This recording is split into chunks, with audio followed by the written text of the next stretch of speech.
So here we have the Hyundai Tucson on an 18 plate. I'm going to start off by showing you around the outside of the car, and then we'll hop in and run through some controls on the inside.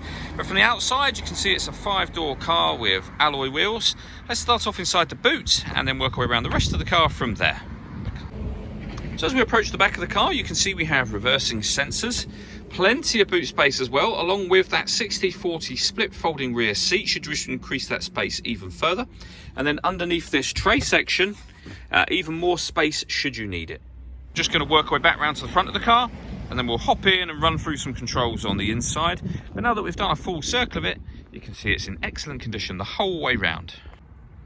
Just briefly before we climb in, I think it's well worth seeing the interior from this exterior point of view. There's plenty to run through on the dashboard, so let's hop in and we'll do that right now. Okay, now that we're inside the car, we're going to start with the dials. On the left-hand side, we have the rev counter, and on the right-hand side, the speedometer and fuel gauge. In the middle, you can see the total miles of this car, which is 16,252. The information that's displayed above that can be changed using buttons on the steering wheel for various different bits of trip computer information. And other menus are available as well, so lane assist, vehicle settings and user settings, and then back round to the beginning again. If we back out to the steering wheel, the buttons I was using just a moment ago are here. We've also got cruise control and speed limiter over that side of the steering wheel. On the left-hand side, we have stereo controls and phone controls, including voice activation for the phone. So hit that button, ask it to dial anyone in your contacts list, and it will do that for you without you having to take your phone from your bag or pocket. That is, of course, once you paired it up, and that is done over on the stereo screen just here. So press the stereo button. That button there will pair your phone. So hit that button, and then use the numbers that correspond with what it's telling you up there. Obviously, at this point in time, we're going to cancel that. Radio, we have DAB, FM and AM available. If you hit the media button, nothing is connected, but that is how you'd listen to your own music, and you can do that via the auxiliary input and the USB input. So ultimately, there's plenty of ways to listen to your music in this car. The main volume for the stereo, as I showed you right at the beginning, is just here.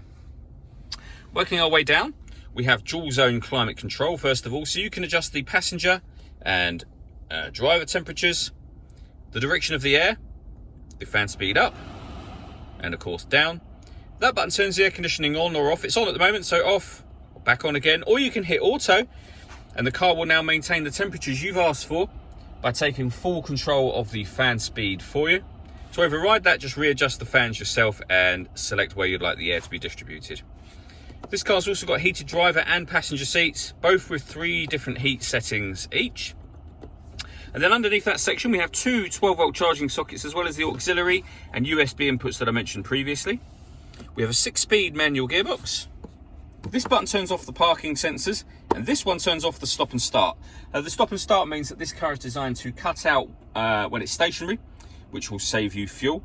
You can, as I say, just turn that system off, as I've just done. And then these buttons here will turn on the downhill brake control, and will turn the steering from either normal or sport and back again. And those settings will show up here. So you can see in the center, it shows the steering is on normal. And on the far right hand side, that green symbol by the speedometer lets us know that downhill brake control is turned on. So it's now off. All that leaves me to say is thank you for taking the time to watch this video. If you'd like to come and see the car in person and have a test drive, please feel free to call any of our MJA sites. We'd love to hear from you soon.